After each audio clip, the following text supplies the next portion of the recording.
자, 오늘은 교회의 사명에 대해서 잠깐 말씀을 나누도록 하겠습니다. 교회의 사명은 한마디로 방주의 사명입니다. 여러분, 노아의 방주를 한번 생각해 봅시다. 창세기 6장에 보면 많은 사람들이 죄로 말미암아 타락합니다. 그래서 사람들이 육체가 되어버렸다는 말씀을 합니다. 이 말은 영적으로 이미 다 죽어버렸다는 거죠.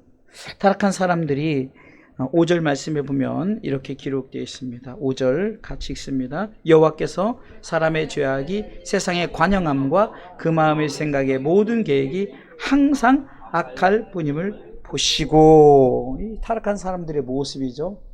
죄가 이제 더 이상 잘할 수가 없어요. 완전히 이제 막 가득 차 있는 거예요. 그 사람들의 계획을 하든 모든 계획이 항상 하나님 앞에 악해요.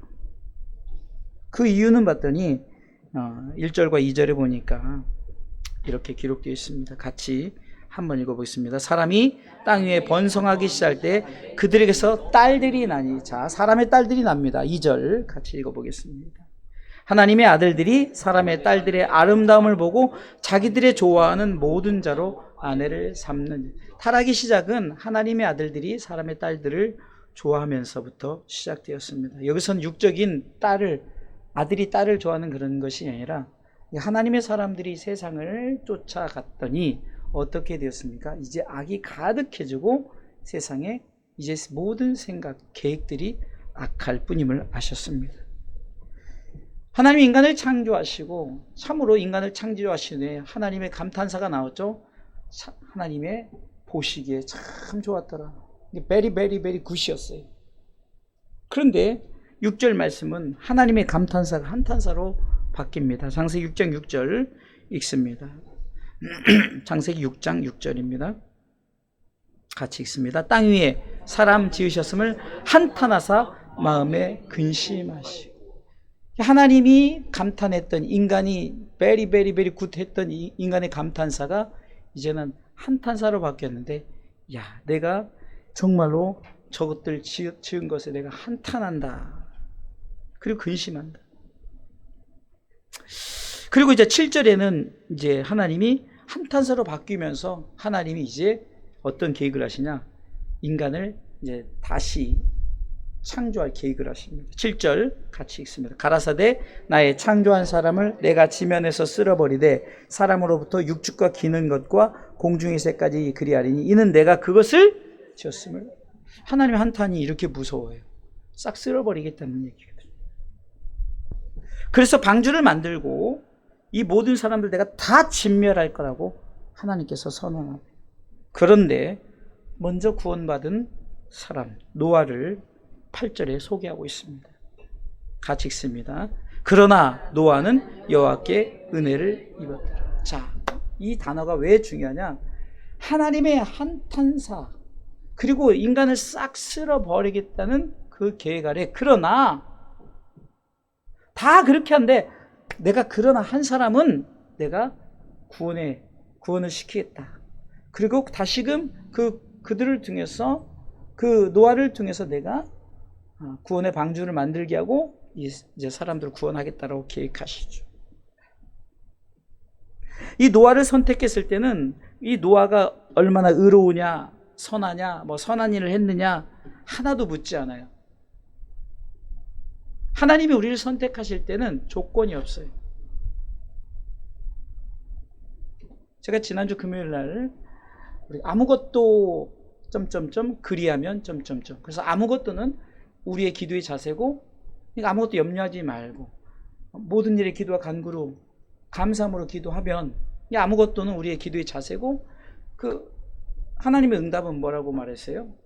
하나님의 평안과 그리하면 하나님께서 평강을 주시고요. 또 우리 가운데 항상 어떻게 했습니까? 하나님의 일을 하기에 부족함이 없도록 하나님께서 우리를 마음의 생각을 지켜주신다라고 그랬어요. 하나님께서 우리를 그렇게 생각하실 때 우리의 의 때문에 네가 의로워서가 아니에요. 은혜를 입은 거예요. 은혜. 하나님의 은혜. 이것이 오전에도 은혜와 진리하면서 은혜를 말씀해. 은혜가 왜 중요하냐? 조건이 없는 거예요. 그러니까 하나님이 네가 이렇게 그런 상황에서 네가 항상 나에게 구하면 내가 너에게 항상 은혜를 주겠다라는 거죠. 하나님의 은혜를 입은 자가 방주를 만들고 그 방주로 많은 사람들을 구원하고자 합니다. 그런데 이제 홍수가 났고 이제 방주에 들어가는 사람만이 살았죠. 근데 그 전에 저들이 기회가 있었는데 성경은 정확하게 기록되진 않았지만 여러분 생각해 보세요.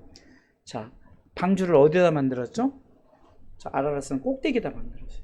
산 꼭대기. 그러니까 사람들이 미쳤다는 거죠. 아니 배를 말하면 바닷가에 배를 만들어야지. 저 무슨 배를 그 엄청나게 큰 배를 산 꼭대기에다 만들대. 자, 이제 막 비가 내리기 시작합니다. 막 이제 하루 종일 내렸어요. 아이고 이제 좀 이제 좀 내리네 이러죠. 한 이틀 오니까 이제 조금 오나 보다. 이제 좀 차기 시작할 거 아니에요? 근데 그들이 그때까지도 방주로 갈 생각을 안 했어요. 하나님의 이 구원의 방주는 다 조건이 있는데 그들이 오질 않았다는 거예요. 그리고 이미 물이 차기 시작할 때는 이제 와도 늦은 거죠. 그때는 여호와께서 그분을 닫아 넣으셨어요. 이 방주는 여러 가지 의미를 갖고 있는데 항상 열려 있는 것은 아니에요. 닫힐 때 되면 닫힙니다. 찬송가에도 구원의 문 닫힌 후에 들어갈 수 없어요. 한 번 닫힌 구원의 문 이제 열리지 않는다고 우리가 찬송을 통해서 고백합니다. 자, 보세요. 지금 방주의 의미를 제가 왜 서론에 길게 설명하느냐. 이 방주가 교회의 사명인데 우리는 복음을 듣든지 아니 듣든지 방주를 짓기만 하면 돼요. 방주를 짓기만. 이 말은 뭡니까? 우리는 구원의 방주의 사명만 감당하면 되는 거예요. 자, 이제 구원받은 사람이 누굴까? 한마디로 방주로 들어간 사람이죠. 창세기 6장 18절은 이렇게 말합니다. 이 방주에 들어간 사람을 언약의 백성이라고 말하는데요. 같이 읽습니다. 그러나 너와는 내가 내 언약을 세우리니 너는 내 아들들과 내 아내와 내 자부들과 함께 그 방주로 들어가고. 자, 방주에 들어간 사람들이 노아의 식구들이죠. 그게 가정구원이 중요한 거예요. 가정구원.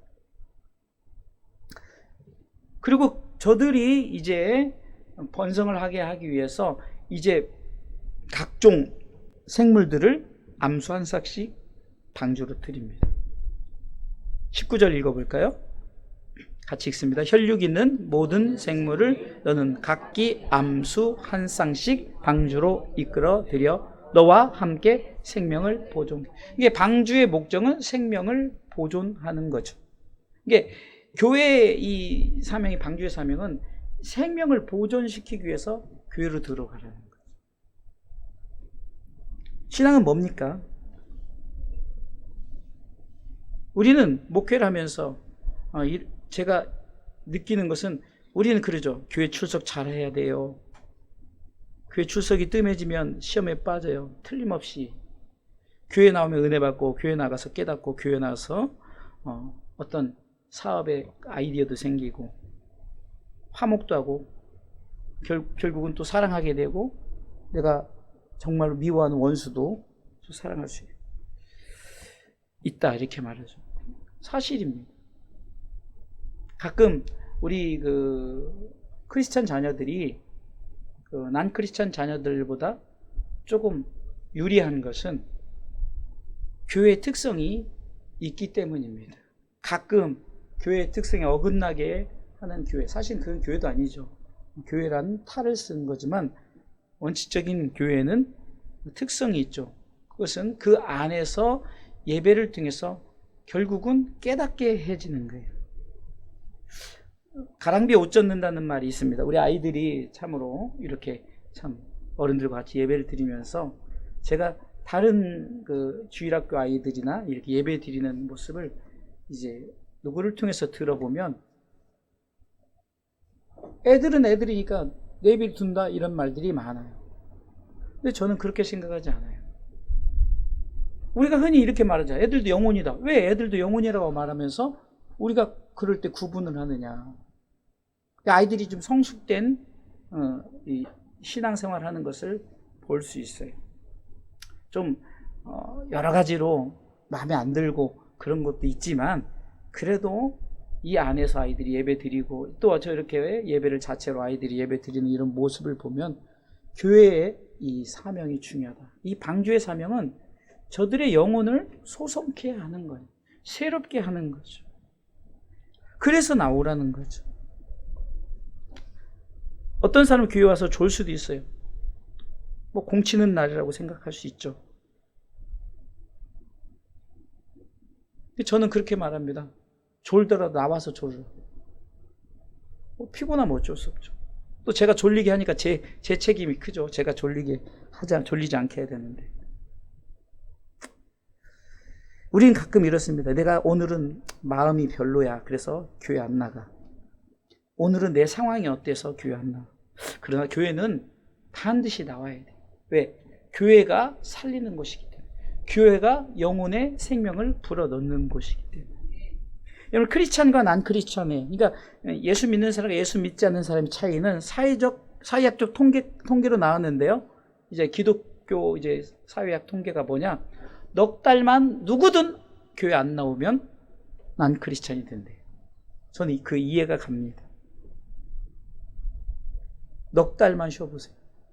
넉 달이 이제 1년이 되고 1년이 지금 우리 주변에도 그런 분들이 있죠. 그래서 교회는 억지로라도 자꾸 나오세요 해야 될 게 뭐 교회가 그 한 사람이 나와서 뭐 다른 것이 뭐 유익이 되는 것이 아니라 그분의 영혼을 위해서 자꾸 나와라 하는 거죠. 지금 우리 그 성도들 중에 멀리 있어서 못 나오신 분이 벌써 지금 우리 황소 집사님 오기 전에 왔으니까 벌써 거의 좀 있으면 7년 다 돼가요. 그리고 이제 여러분들이 이제 갑자기 병원에 이제 수술해서 이런다 그러면 막 장기화되어지고 이러면요. 걱정되는 것은 이게 난 크리스찬과 크리스찬의 차이가 교회 안 나오면 그렇게 되어버린다니까요. 비대면도 하루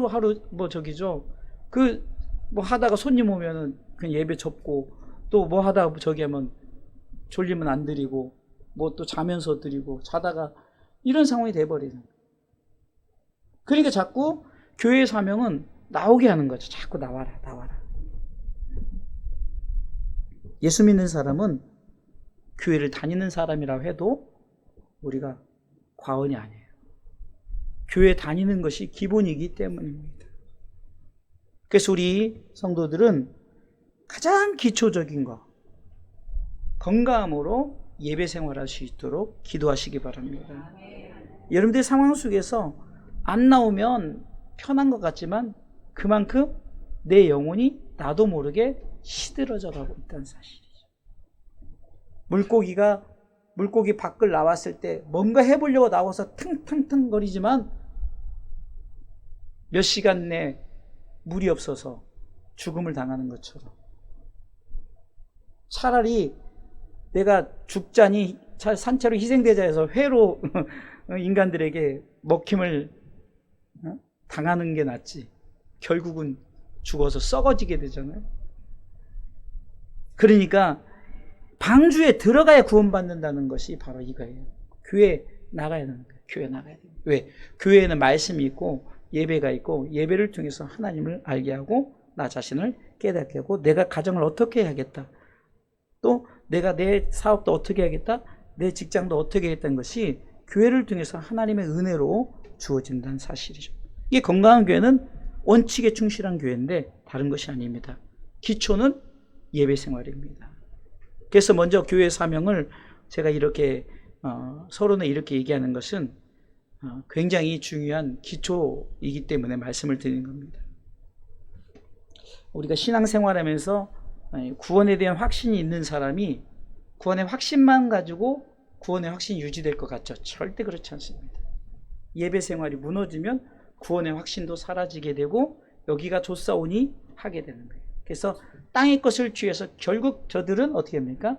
세상의 죄악의 관영함에 동참하게 되고 저들의 계획, 어떤 계획입니까? 하나님을 예배하겠다는 계획이 아니라 나의 계획. 내가 이 땅에서 어떻게 살아야겠다는 계획. 그러나 이 땅에서는요, 한 치 앞도 우리가 내다볼 수 없는 우리의 죽음은 한 치 앞도 내다볼 수 없어요. 올 때는 순서대로 올지만 갈 때는 순서대로 가는 게 아니잖아요. 그렇기 때문에 우리 성도들은 항상 우리 그리스도인들은 항상 이 방주에 들어가는 훈련을 해야 됩니다. 그래서 이 방주에 들어가서 항상 우리 속에 이제 신앙 고백이 세워지는 거죠.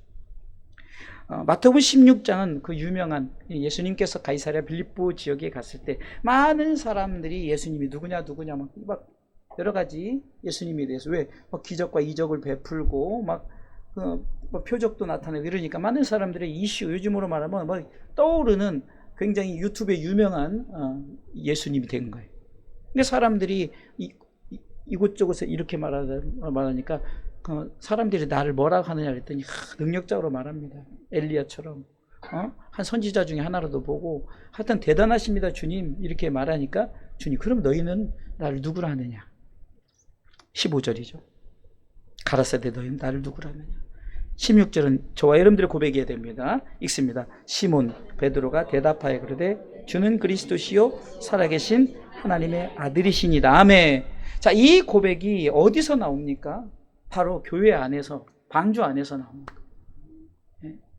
주는 그리스도시요 살아계신 하나님의 아들이십니다라가 이런 세상 가운데 고백되어지지 않아요. 세상은 세상 풍요, 세상 것들로 가득했기 때문에 이 고백을 할 수가 없어요. 그러나 교회 안에서는 이 고백을 지금 여러분들 하지 않습니까? 교회니까 하는 거예요. 그러면서 18절 보세요. 교회의 시작이 이 고백 아래 세워지지 않습니까?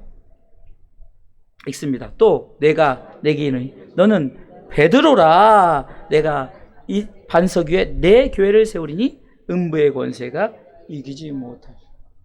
여러분 교회 안에는 이게 세이프티 존, 안전지대예요. 교회 안이. 왜? 교회 안에서는 사단이 역사할 수가 없어요. 이게 세이프티 존, 안전지대란 말이에요. 제가 지난번에 장로고시 때 제가 지난주 말씀드렸나요? 아니면 수요배 때 금요 때 얘기했나 모르겠지만 제가 얼마 전에 장로고시를 한 교회에서 봤는데 참 그 장로님 대단해요. 교회도 이렇게 큰 교회가 아니에요. 작은 교회에서 장로님을 세웠는데 타의 본이 되고 참 아주 참 존경스러울 만한. 근데 제가 이제 교회 간에 상담을 하면서 이제 우리 가운데 교회 간 그러면 갑자기 물어보면 목사에게도 믿음이 뭡니까 그러면 순간 당황하는 거예요. 그래서 저는 태블릿에 제가 이제 5가지 질문을 싹 해가지고 답은 아니죠. 나는 이렇게 성경적으로 이렇게 생각한다 이런 것을 보여주면서 제가 이 마태복음 16장의 이거를 쭉 한번 제 태블릿으로 보면서 자, 이 성경 말씀을 좀 꼼꼼히 읽어보세요 하고 그래서 읽은 다음에 자 그러면은 예수님이 말씀하시는 교회관이 무엇입니까? 라고 질문을 했어요. 그래서 구체적으로 그러면은 자 18절에 예수님의 교회관이 있습니다 라고 말을 했어요. 그게 뭡니까? 교회관의 기본은 내 교회입니다. 18절 띄워줘 보세요. 또 내가 내게 이르시되 너는 베드로라. 자, 네가 반석이라는 거죠. 페트라스. 네가 반석이라. 그러면 내가 이 반석 위에 이게 여러분들이 반석이에요? 반석 위에 누구 교회 세워요? 내 교회가 누구 교회죠? 예수님의 교회죠. 지금 예수님 말씀이니까. 그러니까 우리 위에 예수님의 교회를 세운다는 거죠. 이게 여러분들이 방주란 말이에요. 왜 여러분들이 반석 이해야 될 이유는 마태복음 7장 24절로 25절에 보면 비가 오고 바람이 불고 창수가 나도 반석 위에 세운 교회는 무너짐이 없어요. 그냥 온전히 선다는 거예요. 24절 그러므로 같이 읽습니다. 그러므로 누구든지 나의 이 말을 듣고 행하는 자는 그 집을 뭐요? 반석 위에 지은 지혜로운 사람 같으니. 25절 비가 내리고 창수가 나고 바람이 불어 그 집에 부딪히 무너지지 아니하는 이는 주초를 반석 위에 놓은 연고요. 자, 반석 위에 놓은 연고. 반석은 오늘 24절에 뭐죠? 나의 이 말을 듣고죠. 예수님의 말씀이죠. 예수님의 말씀을 함축하면은 예수 그리스도를 믿는 것입니다. 그러니까 예수 그리스도를 믿는 자는 자동으로 반석 위에 서는 거예요. 그러나 나의 이 말을 듣고 행치 아니하는 자는 이제 계속해서 26절에 나오죠. 행치 아니하는 자가 나오죠. 이 말은 예수 내 말을 받아들이지 않으니까 나를 받아들이자, 나를 믿지 아니하는 자는 하면서 27절에 봅니까? 똑같이 비창수 바람이 났을 때 무너진다는 거죠. 이게 반석이 되지 못해요. 흔히 여러분들, 자, 우리가 바닷가에 가면 어른들도 애들도 하는 게 뭐죠? 모래로 막 이렇게 집 짓고 두꺼비 집도 막 하잖아요. 아무리 성을 잘 졌어요, 파도가 한번 싹 치면 싹 사라지죠. 그러나 반석 위에 세운 모형은, 돌은, 여러분 반석은 파도가 쳐도 그 자리에 머물러 있죠. 이게 똑같은 여러 가지 삶의 환란 속에서도 이길 수 있는 것은 바로 반석이다. 그리고 이 반석은 예수를 믿음으로 세워진다. 여러분들이 이 내가 교회 사명을 감당하기 전에 내가 정말로 어떤 교회란 이 인식이 바로 세워지지 않으면 안 되는 거예요. 그리고 결국은 이렇게 든든히 서는 이 반석에 주님의 교회를 세운 자들은 마태복음 16장 19절에 이렇게 내가 천국 열쇠를 내게 준다라고 말하죠. 천국 열쇠. 그러면서 네가 땅에서 무엇이든지 매면 하늘에서도 매일 것이요, 네가 땅에서 무엇이든지 풀면 하늘에서 풀리죠. 자, 이 말은 여러 가지 의미로, 전도적 용어로는 네가 땅에서 전도하면 하늘에서 열매 맺을 거다. 그러나 땅에서 전도하지 않으면 하늘에서도 열매 맺지, 당연한 거죠. 네가 땅에서 심지 않으면 하늘에서도 열매가 없어. 그러나 땅에서 심으면 하늘. 여러 가지 우리가 의미로 말씀드릴 수 있지만 오늘 본문의 말씀을 통해서 보면은 우리로 하여금 이 교회 사명을 감당할 때는 하늘이 열릴 것이요, 그렇지 않으면 하늘이 닫힐 것이다. 자, 우리가 이렇게 이것을 받아들인다면 이 천국 열쇠가 얼마나 중요합니까? 천국 열쇠. 아무나 천국 열쇠를 주는 게 아니라 반석 위에 세운 교회들에게 주는 거예요. 저와 여러분들이 천국 열쇠를 받으려면 반석, 예수 그리스도를 믿는 믿음 안에 여러분들이 세워지는 여러분들의 교회가 될 때 여러분들이 그것을 통해서 가정구원도 이루고 열매 맺게 하신다는 사실. 지난주에 말씀의 제목 리스타트, 새롭게 시작합시다. 자, 우리 주사랑교회가 이제 방주로서 새롭게 이제 시작하는 교회가 되기를 원하는 마음으로 오후 예배를 이렇게 방주, 곧 교회 사명은 방주다라고 제가 이렇게 말씀을 드리면서 오늘 사실 본론은 다 아는 본론이기 때문에 사실 서론이 설교가 됐어요. 자, 우리가 그러면 하나님께서 우리 가운데 이제 교회 사명을 주시면서 지상 최대 명령을 내리시는데 그것이 오늘 본문이에요. 자, 우리가 교회의 사명을 분명히 내 자신이 부여받고 이제 사명을 갑니다. 아니, 소경이 소경을 인도할 수 없잖아요. 내가 소경인데 어떻게 소경을 인도해요? 그러니까 내가 눈을 뜨고 그들을 인도해야 되잖아요. 내가 교회의 사명을 분명히 알고 교회 사명을 감당해야지. 내가 교회 사명이 없으니까 내가 사명을 감당하지 못해. 자, 오늘 본문은 지상 최대 명령입니다. 명령. 예수님의 이제 명령이에요. 명령은 무조건 해야 하는 거죠. 해도 되고 안 해도 되는 것이 아닙니다. 오늘 본문을 통해서 우리 주사랑교회가 이제 사명을 감당해야 돼. 예수님께서는 사명을 감당하시기 위해서 우리 가운데 그분의 권세를 우리에게 주셨어요. 18절 같이 읽어보겠습니다. 예수께서 나와 알라 가라스 때 하늘과 땅의 모든 권세를 내게 주셨습니다. 이게 주님이 내가 지금 권세를 가진 자다. 그러니까 내가 백그라운드, 백스폰서란 말, 걱정하지 말라는 거예요. 내가 뒤에 든든하게 있다. 나는 하늘과 땅의 모든 권세를 가졌다. 내 이름으로 내 교회를 쓰니까 예수님의 교회가 세워졌다면 이제 걱정하지 말라는 거죠. 그러면서 세 가지 이제 사명을 이제 묻습니다. 첫 번째, 가서 제자를 삼아야 되는 거. 이것은 복음 전파입니다. 19절에 그러므로라는 건 뭡니까? 내가 이 하늘의 권세를 가지고 이 복음 전하는 일에 내가 뒤에 든든하게 지키고 있으니까, 그러니까 너희는 가서 뭐라고요? 모든 족속으로 제자를 삼아. 제자 삼는 거예요. 여러분, 이 제자라는 것은 뭡니까? 바로 오늘 낙호의 복음이죠. 낙호의 복음. 낳고. 내가 교회라면 교회를 낳아야 되는 거예요. 내가 은혜의 진리의 복음을 가졌다면 은혜의 진리의 복음을 또 다른 은혜의 진리의 복음을 낳아야 되는 거죠. 또 우리는 자꾸 이 복음 전파, 모든 족속으로 제자를 삼는 이 복음 전파가 첫 번째예요. 두 번째는 삼위 하나님으로 세례를 주어야 한다. 이것은 하늘 시민 자격증을 주는, 땅에서 우리가 이제는 네가 라이센스가 있다는 거죠. 제가 전에도 얘기했잖아요. 저도 원래 면허를 따기 전에 운전은 했어요. 운전을 할 때 원래 이제 새벽에 나와서 이렇게 잠깐 하기도 했지만 항상 불안하죠. 왜 그럴까요? 라이센스가 없기 때문에요. 그러니까 내가 운전을 할 줄 알아요. 나 구원 받았어요. 나 확신도 있어요. 근데 라이센스가 중요하다는 거예요. 여러분, 세례가 그래서 중요한 거예요. 아까도 제가 서로 얘기했듯이 교회에 오기만 하면 돼요. 교회에 오라는 것과 같은 거예요. 이 라이센스가 있는 거하고 없는 거예요. 여러분들, 세례를 내가 받았다 하고 안 받았다 하고, 물론 물세례입니다. 사람이 주는 물세례입니다. 그러나 이것이 하늘 시민 자격증의 이 첫 번째 하나님께서 우리에게 허락하는 거예요. 그러니까 세례를 주라는 것이 단순한 어떤 라이센스다 주는 것이 아니라 신앙 고백 아래 세례를 주잖아요. 주는 그리스도시요 살아계신 하나님의 아들이십니다. 그 고백 아래 세례를 주죠. 제가 오늘 그 요한 얘기를 했지만 이 사도 요한이 이 얼마나 위대했습니까? 예수님보다 먼저 와가지고 대단한 센세이션을 일으킨 사람이에요. 심지어 제사장들도 막 머리 디밀면서 나 잘못했습니다. 용서해 주세요. 그 세례를 또 받고 막 세례를 받고 막 많은 사람이 요단강가에서 막 세례를 받았어요. 왜 그럴까요? 여러분, 신앙 고백 아래 세례를 주는 거예요. 그러면서 우리가 어떻게 됩니까? 어떻게 됩니까? 그러니까 예수님에 대해 소개하면서 예수님이 베푸신 그 예수님이 그 신앙 고백 아래 인간의 물세를 주고 나중에 물과 성령으로 거듭나야 된다고 말하지 않습니까? 결국은 바로 이 삼위 하나님의 세례를 받아야 돼요.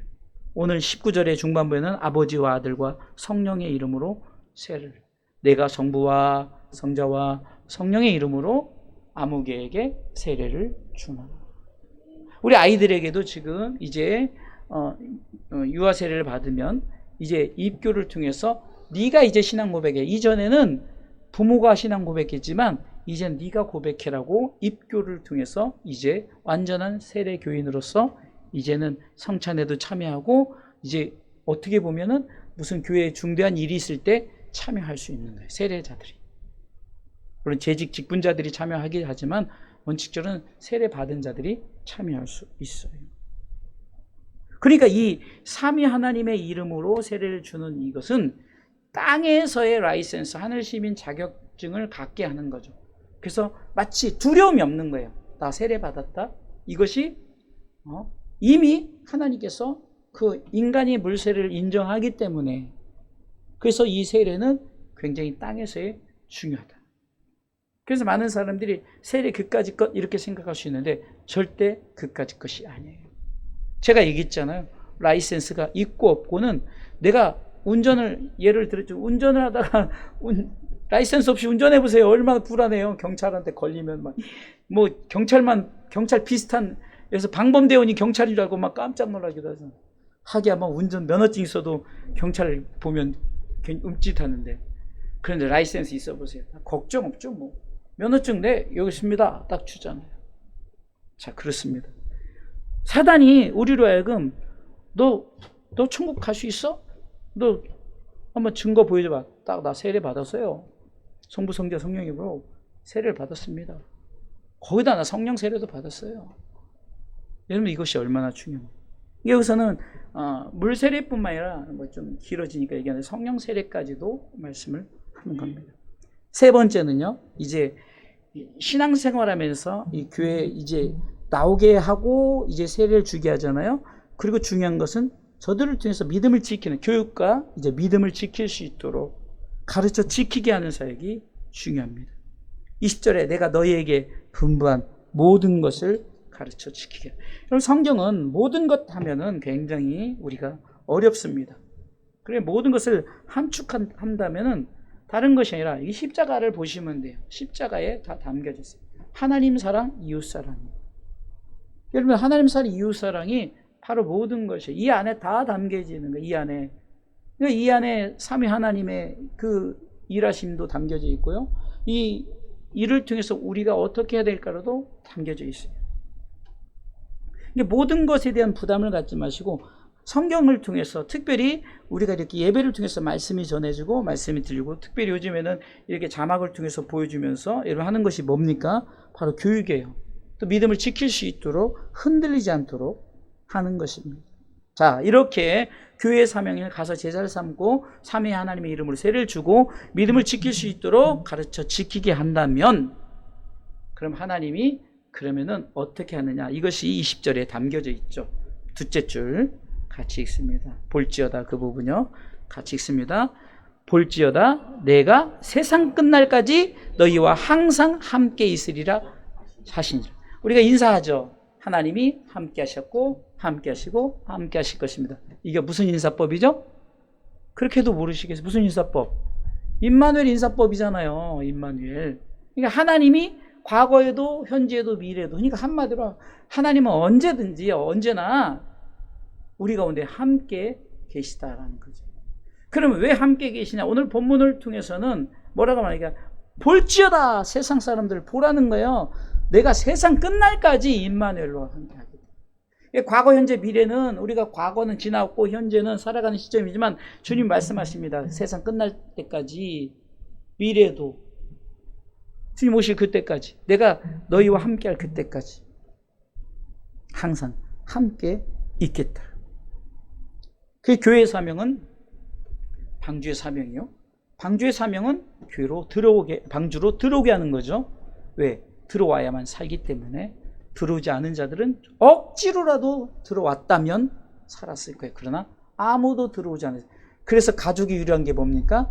노아의 가족은 노아 때문에 다 살게 됐어요. 여러분들의 가족도 여러분들 때문에 살게 되는 거예요. 그러니까 우리 그 권사님 때문에 가족도 살고 자손들까지 다 영적으로 살게 되는 거예요. 이 일이 얼마나 중요합니까? 그리고 우리 가운데 신앙 고백을 통해서 이제 방주가 세워지고 이 방주가 세워짐을 통해서 이제 내 교회를 네가 세워라 하면서 명령하십니다. 그래서 교회 사명이 바로 제자 삼고 삼위 하나님으로 세례를 주고 그리고 믿음 지킬 수 있도록 가르쳐 지키게. 그리하면 그리할 때 내가 너와 항상 함께 있다 하시는 이 약속의 말씀 붙들고 우리가 교회의 사명을 다시금 부여받고 믿음으로 승리의 삶을 살아가시기를 주님의 이름으로 축원합니다.